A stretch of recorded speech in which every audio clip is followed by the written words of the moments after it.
I turned the van in towards the driveway of our new house and tut-tutted with annoyance to see a strange car where I usually parked. Annoyed, I pondered whether to leave a note on the stranger's windscreen and then decided against it. No point in seeking trouble unnecessarily. Parking at the curb, I quickly did my normal check on the van's contents, noting that I needed to restock on bleach, and decided to take up the 2 for the price of 1 offer on squeegee mops at the local supermarket. You could never have enough cleaning supplies, especially in my business. I slid the side door of my white van closed and, as always, felt a smile on my lips as I looked at the sign on the side. Arthur Smith, the cleanest of clean. That was me, Arthur Smith, and cleaning was my game. I was really good at it and had references from a lot of people to back me up on that. Wondering who was visiting Penny, I opened the door to find my wife of 4 months seated crossways on the lap of a big, dark-haired man dressed in jeans and what looked like a vest. I wasn't really up on the latest fashions, so it might be a cheap, beer-stained undershirt, or it might be a designer item from a top boutique. Who could know? "Penny?" I said, my heart beating faster than normal. "What's going on?" She looked at me for a moment, and a series of expressions crossed her beautiful face. Shame, fear, anger, contempt. They all appeared and disappeared again like a series of slides projected on a screen. I'd spotted her at a charity ball, seen her face, and honed in on her straight away. She was so pretty that there was a throng of chaps around her, all eager for her attention. Rich chestnut curls framed a gorgeous face with its pouting lips, small straight nose, and huge blue eyes. A long neck descended to a generous chest on which perched 2 of the sweetest and most generous breasts I'd ever seen. Below that, a pinched-in waist led further down to promisingly fecund hips and long legs that made every man in the room envision them wrapped around him. Of course, I was punching way above my weight class with Penny. I was 32, 5'8", and weighed 165 pounds, with thinning brown hair and blue eyes and an average build. However, I did operate a very successful cleaning business and had clients from all levels who loved the meticulous care I put into my practice. I like to think of it as a practice rather than a business, a bit like a doctor. I am a professional, after all, and I'm proud of my work. One of those clients had passed on an invite to the charity ball, and seeing Penny made up for the fact that I'd had to buy a tuxedo, especially for the event. Somehow, I'd managed to make an impression on her. I know I'm almost perfectly average, and in fact, if the stats of every white man of my age were averaged out, I think I'd fit into that description to a T. I like to think that it actually made me unique, as almost nobody is, in fact, average. The U.S. Air Force discovered that when they averaged out all their pilots in order to find a standard seat for the cockpits of their planes, only to discover that not one of their people actually fit into them perfectly. I do have confidence and a winning way with words, and I managed to whisk Penny out of her group of admirers and onto the dance floor, where I showed her what a year at a dance studio could do.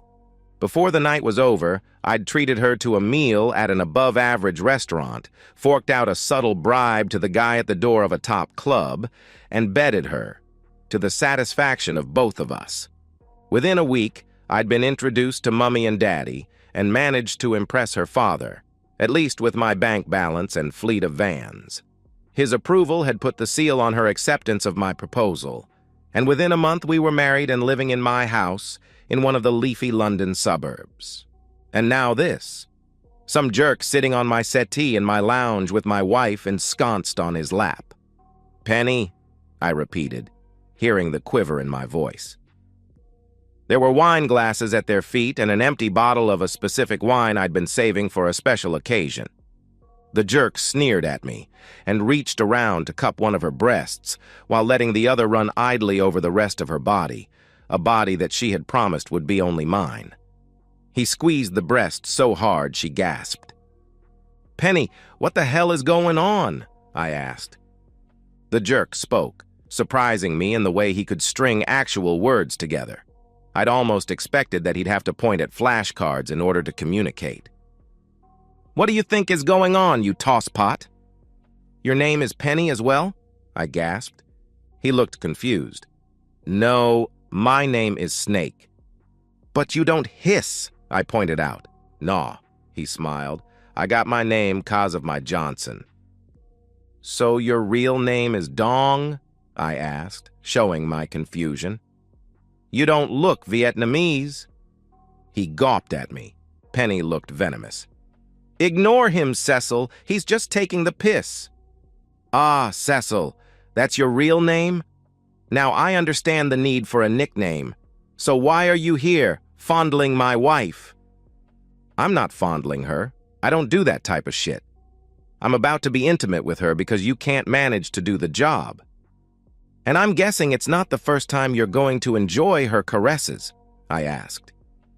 We've been lovers for 3 months, Penny stated. Lovers? Wow. So you were faithful for a whole month? She looked away, so I guessed that a month had been an optimistic guess on my part. Why, Penny? I asked, genuinely interested. Why would you marry someone and then immediately cheat on them? Why bother with the wedding? She looked away, and I guessed that she didn't like looking at her actions too closely. Is it because you're a slut who can't keep her legs closed for more than a few hours? Or because you're a whore who wants money from me while getting intimate by a series of Johnsons? Or it could be, she spat, that you told me you were a successful businessman when in fact you're just a cleaner. Just being a cleaner put both of us in this house free and clear, I pointed out with a shrug. And I'm supposed to be proud of that? She shouted. I'm supposed to brag to my friends that my ugly, balding little husband is a cleaner? It's good work, I replied. You're just a laborer. Anyone who works is a laborer, when you actually think about it. There's nothing wrong with working. Maybe you should try it sometime, I snapped. Her sneer matched that of the jerk. My father would never see me having to work, and I have no intention of becoming a wage slave. You might have to after the divorce, I suggested. There isn't going to be a divorce. Her smile was even more venomous than Snake's. Because if we split up, I'm going to end up with your business, your house, and everything else, including your soul. I'm going to take every penny you have. Well, you're a penny, so you'd have to take you, because you won't be able to live in this house, I said. You have no idea of the power my father has. If we get divorced, his lawyers will shit all over you from such a height you'd think the heavens had opened up. You'll end up praying to find a decent-sized cardboard box to live in. I'm not sure the heavens are made of shit, I said. Oh, shut up, you stupid little man. She was getting her second wind now. Wise up, accept the inevitable. So, the inevitable is that I go out to work to support you while you stay at home and invite Snaky Boy here to bring his slow worm around to be intimate with you on a regular basis? Is that your plan? Hey, don't call me Snaky Boy, protested Snaky Boy. And my Johnson ain't no worm either. A slow worm is a type of lizard, Snaky Boy, I explained. Yeah. Well, that's all right then. I ain't got no worm. He settled down again and went back to squeezing Penny's breasts. No, said Penny, looking annoyed that her diatribe had been interrupted, even for important lessons on the correct nomenclature of crawly things, and was determined to bring the conversation back to the most important thing, her. That's not how it's going to be. My surprise must have been evident. In fact, she continued with a superior smile, Snake will be living here with me. You can move your things to the second bedroom. Ah, I see. I'm the husband in this scenario, serving his Johnson and your bull? Yeah, man, laughed Snake. You can lick my stuff out of her when I'm finished with her. Classy guy you have here, I said. Snake sneered at me. Too right, he replied. Shut up, Snake, Penny hissed. You're not helping. Snake looked wounded. What? You told me he'd have to. You said, Shut up, Snake, she repeated emphatically, slapping his hand as he tried to push it down into the neck of her blouse, although seeming not completely averse to the endeavors of the other hand, which had drawn her skirt up at the back and was apparently trying to mount a mining expedition upon her back. "Yes, shut up, Snake," I agreed. He seemed to take my words amiss and rose to his feet, causing Penny to slip off his lap and land ungraciously on her back, with her legs spread wide. A glance revealed that she wasn't wearing panties, which wasn't too much of a surprise in this situation. Snake was a whole lot bigger than I'd thought, and towered over me by almost a foot. His shoulders, previously masked by Penny's lasciviously wriggling body, were a lot wider as well. All in all, he had muscles upon muscles, and not just between his ears as I'd imagined. He reached out and grabbed the front of my overalls, lifting me until my feet were off the floor, kicking helplessly. My hands slapped ineffectually at him. "I'm going to mess you up, cucky man. Then I'm going to take your wife, and I might even take you too. As a dessert." I wasn't too taken with the concept that the top dog got all the ass, especially as that included mine. I cocked my wrist to the side and slapped at his chest and stomach some more. Laughing, Snaky Boy dropped me to the floor, stepped back, and tripped over his own feet, toppling to the floor like a redwood tree. He groaned, turned onto his stomach, and tried to push himself up, then gave up and lay there, grunting now and again. "Snake!" Penny cried and painfully crawled to his side, pulling at him to try and get him to his feet again. He moaned and then lay still. "You knocked him out?" Penny said, the astonishment in her voice very clear. "No, he tripped," I said. "Snaky Boy fell over his own feet. Or perhaps the necessity of walking and breathing at the same time has overtaxed his brain, and he's gone into reboot mode." She pulled at him again. He ignored both the pulling and her concerned entreaties. "Snake, get up! Snake, you moron!" Then she noticed the blood gathering around her legs as she knelt at his side. "What the—" She looked at me. I cocked my wrist again, and the spring on the forearm sheath snapped the blade back into place. Certain types of slaps can be lethal. Penny rose to her feet with a groan. I took a step towards her, and she retreated, the backs of her knees hitting the settee and folding her down onto it. Horror bleached her features. I rolled Snake onto his back to check him over. There were 4 small slits in his vest, each surrounded by a corona of red. A precise blade strike to the correct part of the heart stops it beating almost instantly, which means less chance of blood spatter. "Despite what you might think," I said conversationally, noting with satisfaction that his eyes were half closed and were looking in 2 completely different directions. He was dead. "The universe doesn't revolve around you. This was never about you." She stared at me. "I'm a cleaner," I continued, "but I don't clean houses. I clean up situations." She blinked at me, those eyes so wide. I crouched down in front of her, bringing my eyes level with hers. "This wasn't the situation I was hired to clean up. Snaky Boy is your fault. You brought him here and expected me to simply submit to your super-privileged view of the world and happily be a c***. You should have waited a little longer and got to know me. I'm just not that type of guy. And you would have been a lot safer as well. Like I said, you weren't the situation here." "You're going to kill me?" she whispered, her voice shaking with terror. "No, I'm not. Not me. Do try and keep up. I know how difficult it must be for you at the moment, all your precious plans going up in smoke so quickly, but try and understand what I'm saying. I didn't come here to kill you. You weren't the target, but you just, well, to use your words, you just shat all over everything from a great height and created a mess, which I'll have to clean up. I knew all about you and your propensity for strong and stupid Johnson carriers right from the start, way back before we ever met. I didn't care. I don't respect you or your promises.